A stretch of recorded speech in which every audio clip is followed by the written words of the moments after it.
Muchísimas gracias.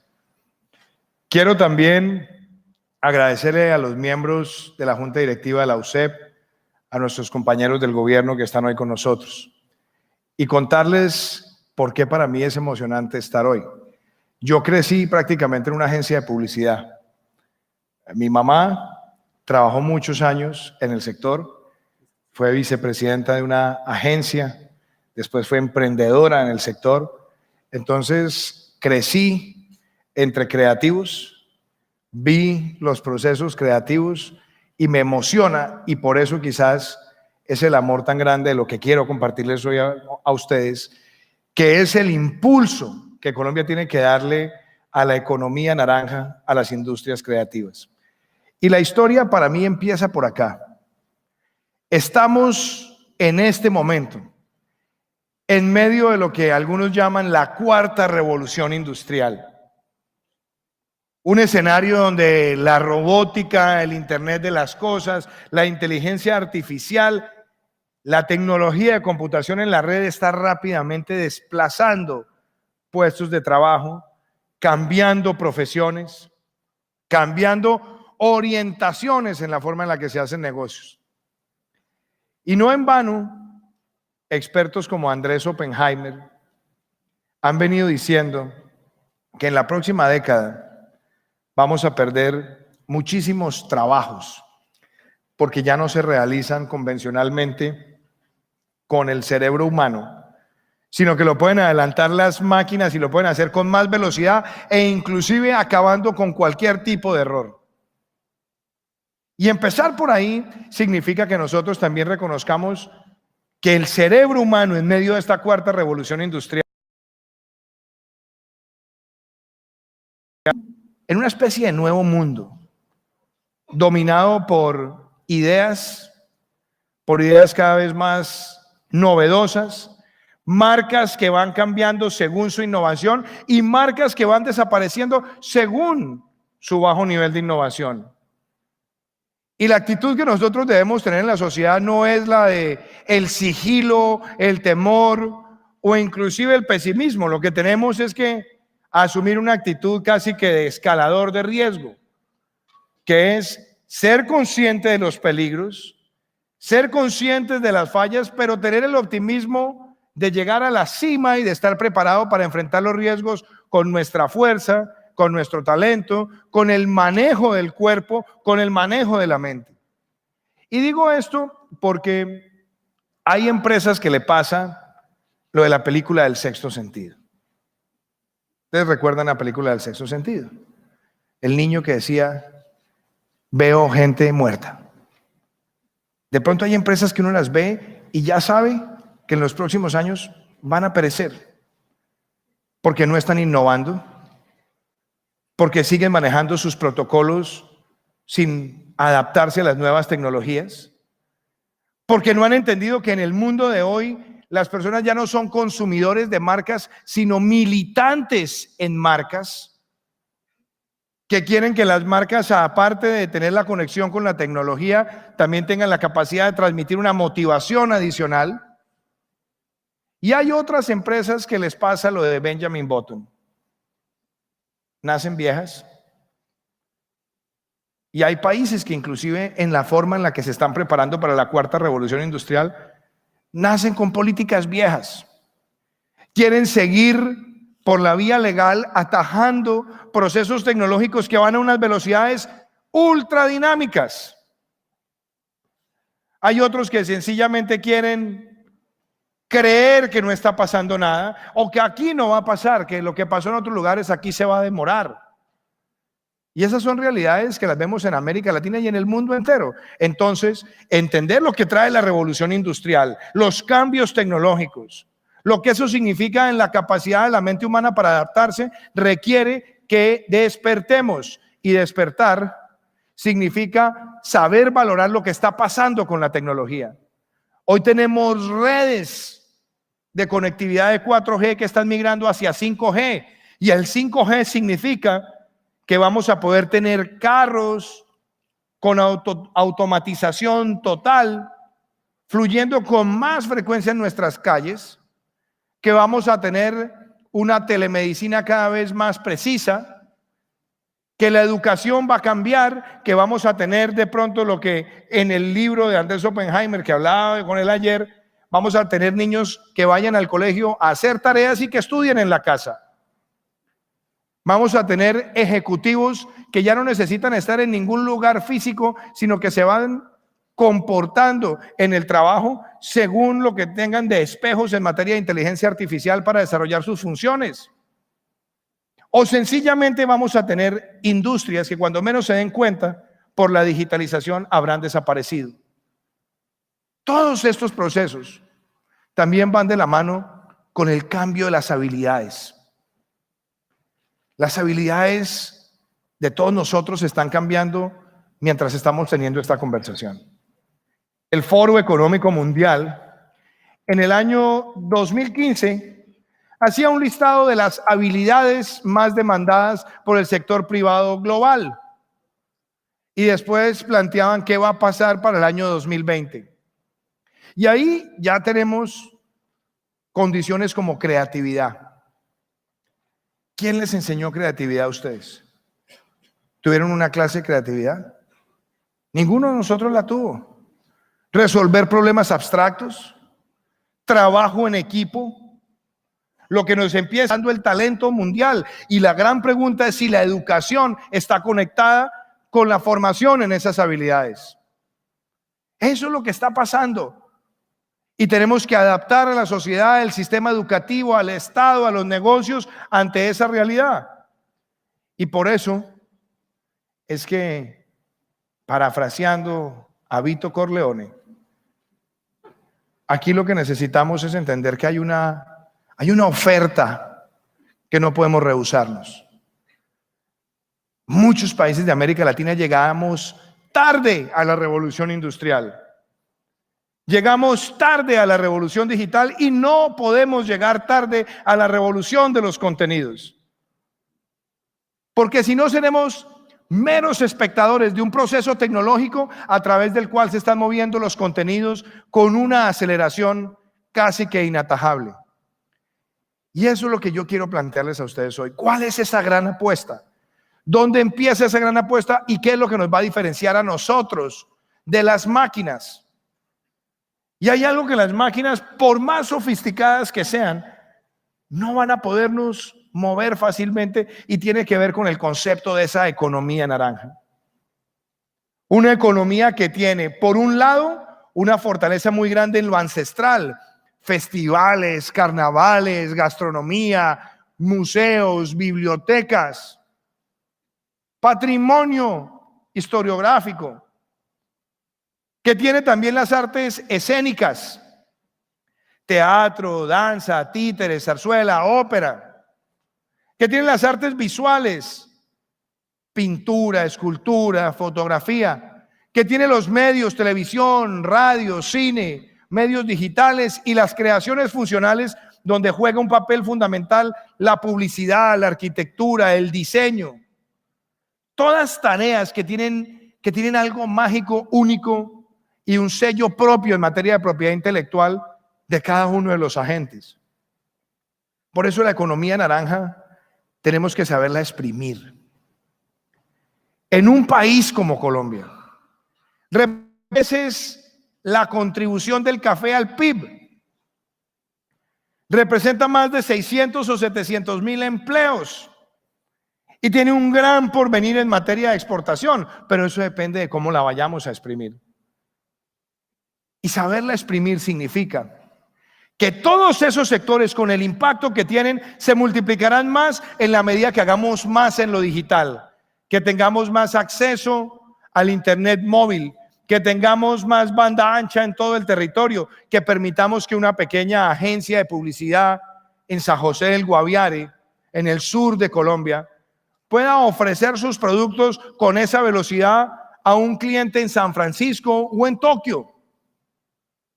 Que tengamos artistas con la capacidad de hacer edición o postproducción en cualquier lugar y mover rápidamente sus piezas para participar en coproducciones, codistribuciones, coprotecciones de propiedad intelectual.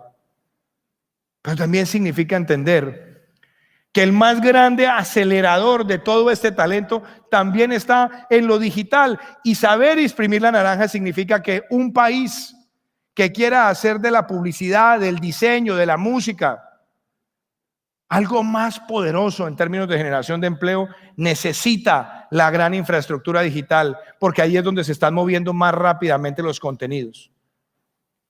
Hoy ya tenemos festivales de cine especializados en películas que se están grabando con celulares.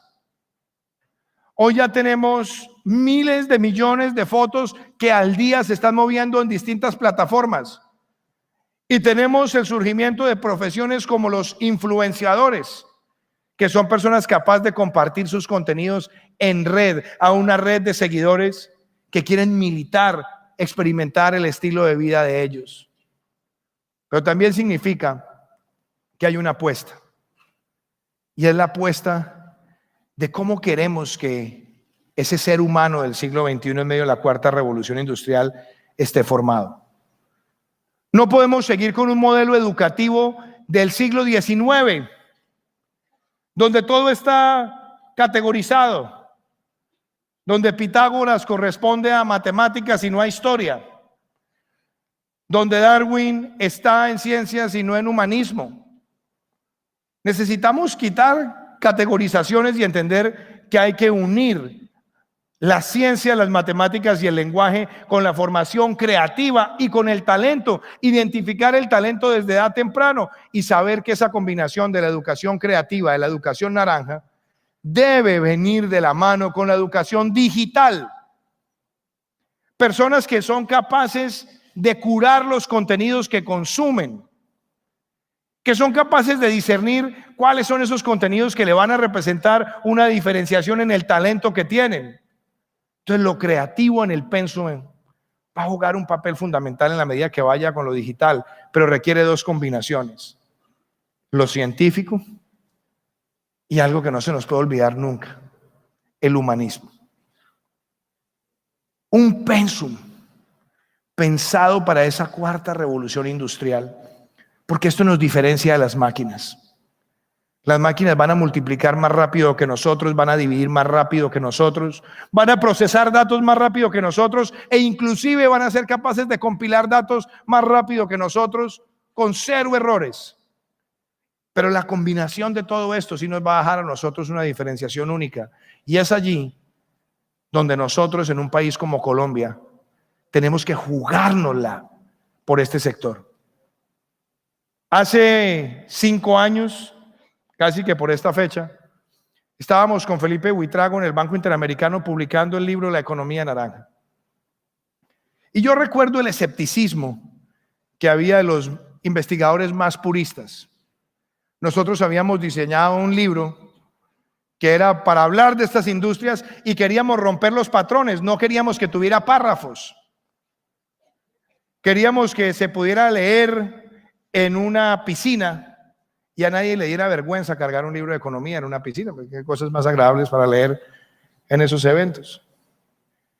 Queríamos que tuviera esa magia de Cortázar en Rayuela, de que se pudiera abrir en cualquier página. Y contra el escepticismo, hoy, 5 años después, sigue siendo el estudio más descargado día por día en el Banco Interamericano de Desarrollo, para alertar que este sector importa y es transformador. Vinimos, cuando yo regresé a Colombia con esta idea, vine con la gran terquedad de sacar adelante una ley naranja para que estos sectores tuvieran las herramientas de progreso. Y recuerdo que Jimena Tapias se puso la camiseta y nos ayudó a sacar esa ley. Gracias, Jimena. Se valora mucho. Esa ley es lo que yo quiero compartirles a ustedes. ¿Cómo la queremos llevar al gobierno y a la implementación? ¿Cómo vamos a tener ese ADN nuevo donde las industrias creativas en Colombia sean valoradas en todo el sentido de la palabra y que hagan parte del Pacto por Colombia que queremos, que es adaptar el país hacia esa visión de futuro y que este sector se convierta en los próximos 10 años en un sector capaz de duplicar su aporte al Producto Interno Bruto, mejorar la generación de empleo, romper fronteras y convertirse en el más rápido motor de generación de valor agregado en la juventud colombiana. Y eso requiere una combinación del sector público y del sector privado. Con 7 ideas, las 7 Is que por mucho tiempo hemos hablado. A mí no me da vergüenza contar que esa idea de las 7 Is surgió en la ducha. Aquí hay muchos publicistas y saben que la ducha puede ser un lugar muy propicio para buenas ideas. Yo llegué a Madrid a un foro de industrias creativas. Tenía un título bastante complejo. Ese día era la final de la Eurocopa, estaba el vidrio empañado. Me gusta bañarme con agua bien caliente y empecé.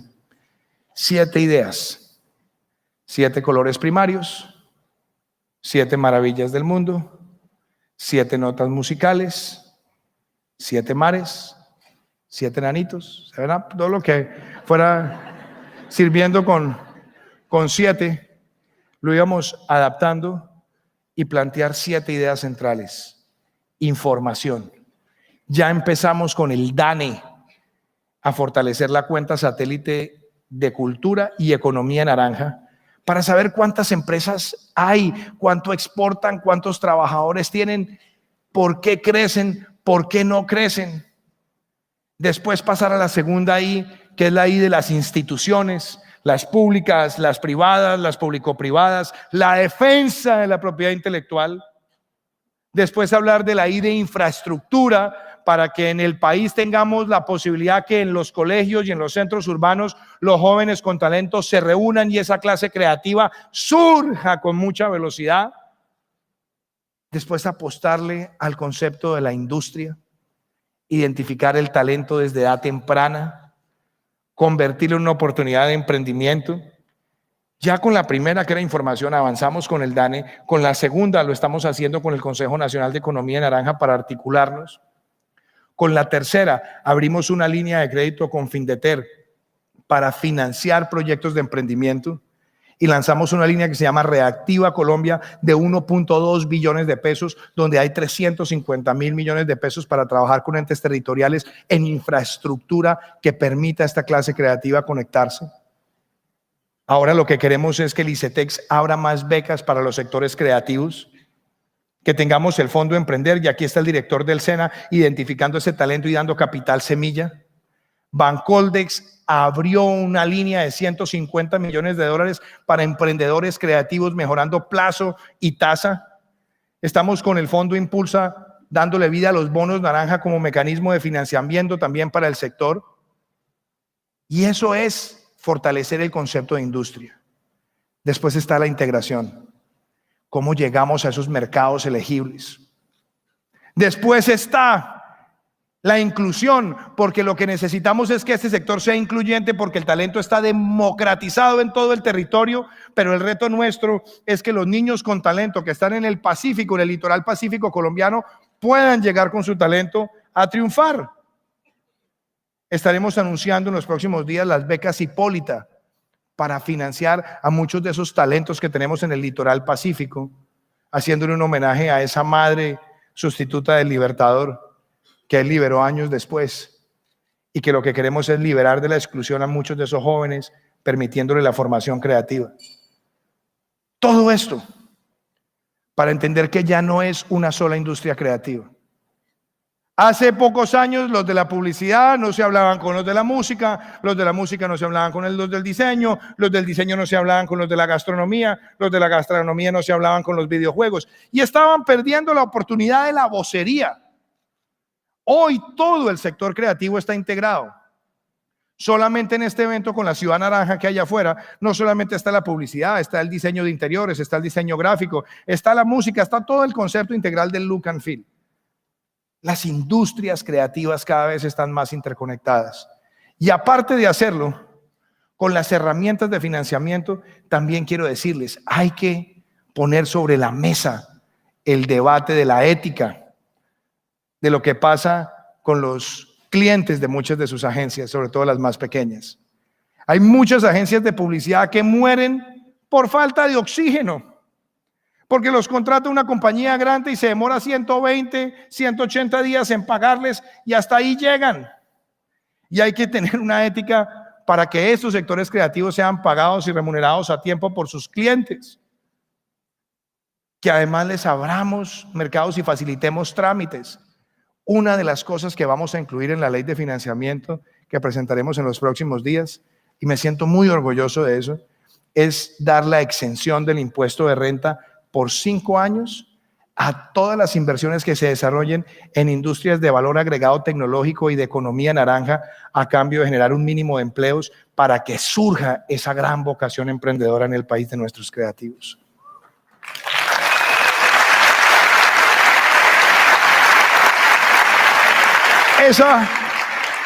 Esa herramienta también tiene que ir construida reconociendo que las cosas están pasando, que hoy tenemos marcas que están irrumpiendo con mucho éxito. Un Doc3, aplicación que vincula el sector de la oferta de servicios médicos con la demanda del ciudadano. Rappi, un unicornio constituido por millennials que en menos de 3 años llegó a una valoración de $1.000 millones, algo que una empresa en Colombia se demoraba antes 20 o 30 años en lograr. Tenemos aplicaciones destinadas a solucionar medidas de transporte, como Tapsi, o como la que se ha creado para el sistema de transporte público, o como uno de los posibles nuevos unicornios, que es CompraAgro, que permite la agricultura por contrato, acabando con el arbitrio de muchos intermediarios que a veces le dan por la cabeza a los productores, y permite la venta a un precio preacordado. Tenemos casos en gaming, que muchos de ustedes lo conocen, y uno que ha sido el juego quizás más descargado en Colombia, que es NitroChimp. Todos fenómenos que están ocurriendo. Luego, esto no es abstracto, esto está pasando. ¿Y cómo lo vamos a multiplicar? Aquí tenemos que entender, apreciados amigos, que si logramos que el talento se conecte con una fuente de empleo donde el talento está, logramos un verdadero sentido de felicidad. No podemos seguir dejando que haya jóvenes que simplemente se gradúan y les decimos consigan un puesto en lo que sea. Hay que integrar el concepto del primer empleo y del empleo como opción de vida hacia donde están los talentos de la sociedad, y eso significa felicidad. Tenemos casos maravillosos como la industria cinematográfica, más de 70 producciones al año, películas que están compitiendo en todos los mercados y que han sido preseleccionadas, muchas de ellas en los grandes festivales, o que han llegado inclusive a los Óscars, como El abrazo de la serpiente, y ojalá lo logremos nuevamente con Ciro Guerra y Pájaros de invierno. Queremos además resaltar esta maravilla creativa en todas las regiones de Colombia. Cada 8 días en los talleres Construyendo País estamos haciendo las ferias naranja y nos encontramos con creadores en los municipios más apartados de Colombia que ya pueden ofrecer sus productos a través de la tecnología, y que lo que están esperando es el capital semilla y la oportunidad. Tenemos casos maravillosos como este en Monpós, la filigrana transmitida de generación en generación en las escuelas taller, que es una forma de industria creativa aplicada al territorio, a lo ancestral, pero que también necesita de la tecnología para poderse ofertar y vender. Toda esta historia la conecto con que nos devolvamos 11 años atrás. En el 2007, Steve Jobs lanzó el iPhone, un dispositivo que aceleró todo este proceso creativo.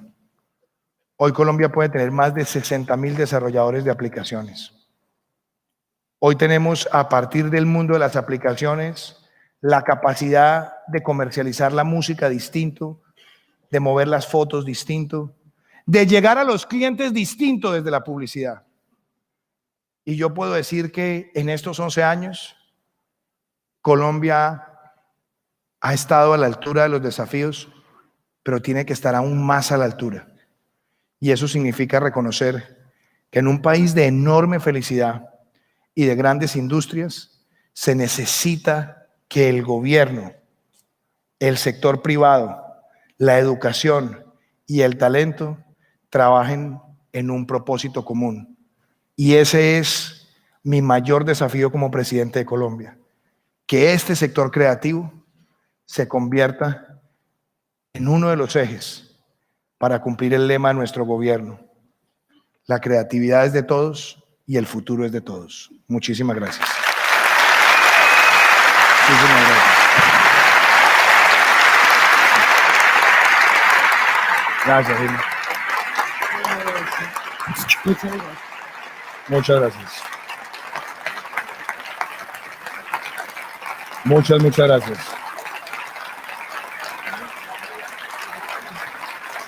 Muchas gracias. Ministro.